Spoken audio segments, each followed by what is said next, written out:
Jacob Kaimenyis, Dr. Fred Matiangis, or Professor George Magoha's exam grades. Today, the young people are struggling with the value of Mr. Ezekiel Machogu's grades. In view of the fact in our possession, we have today taken an unprecedented step and written to key education stakeholders for a partnership to secure and defend the integrity of the Kenyan exams and the certification that accrues from it. We have taken these steps out of a firm belief that once we allow education and exam systems to be caught up in tender wars, then we have no country to talk about. It is a universally accepted principle that the collapse of education system is the collapse of a nation.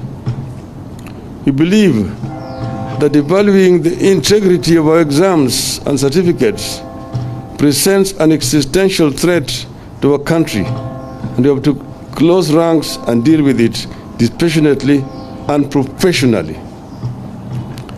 We will be subjecting our children to ridicule, diminished employment, especially overseas, and admission opportunities in the region and abroad if we allow the integrity of our exams and certification to be questionable.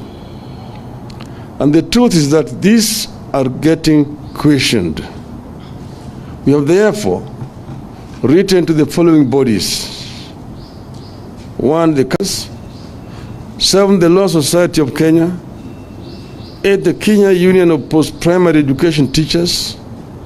9, National Parents Association. 10, the Kenya Private Schools Association. 11, the Ethics and Anti-Corruption Commission. 12, the Directorate of Criminal Investigations.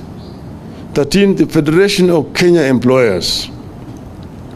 We know the role of churches and other religious organizations in the education sector since the beginning of last century.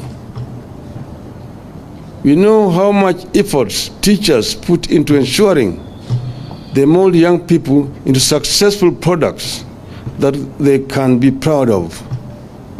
The education sector does not belong to the government of the day. Integrity of the education sector is for all Kenyans. We believe that as a country and for the sake of our children, we can do better than this greed beyond measure. Virtually every home had a candidate or knew a candidate among those who said KCP and KCSE. KCP alone had close to 1.4 million candidates. The steps outlined below are critical.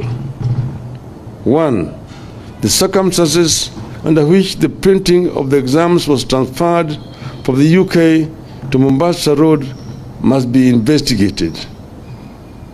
2, Kenyans must be told how the integrity of the exams was secured during the transfer from the UK to Mombasa Road and later to another printer in Asia.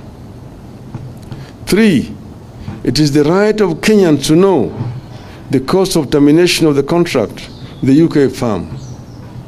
4, Kenyans must be informed of how the Mombasa Road firm was identified and awarded the tender and if procurement laws were followed. 5, Kenyans must also be informed of how the firm to relay KCP results was identified, whether it is the same one that will relay the KCSE results, and whether procurement laws were adhered to. Going by the fate of Auditor General Margaret Nyakango, we believe political interference will not allow EACC and DCI to deal with this matter, but to put this issue to the agencies as a matter of public record. And the warning must go out there that in another era, all will be held accountable, including these criminals. It is our position that the stakeholders together, headed by the Catholic Church, or any other group that stakeholders can agree on and get to the bottom of the mess building up in our exam management.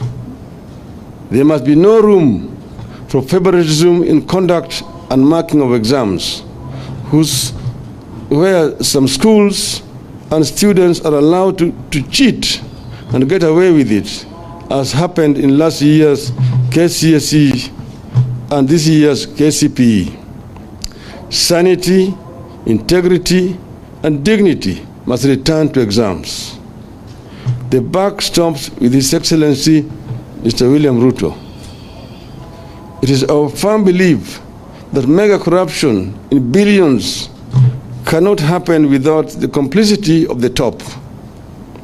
Whether it is 17 billion shilling in oils or billions involved in the poisonous cooking oil, we know the dynamics of how government operates. The CS, the PS are small fries. The buck stops with Mr. Ruto. End of statement.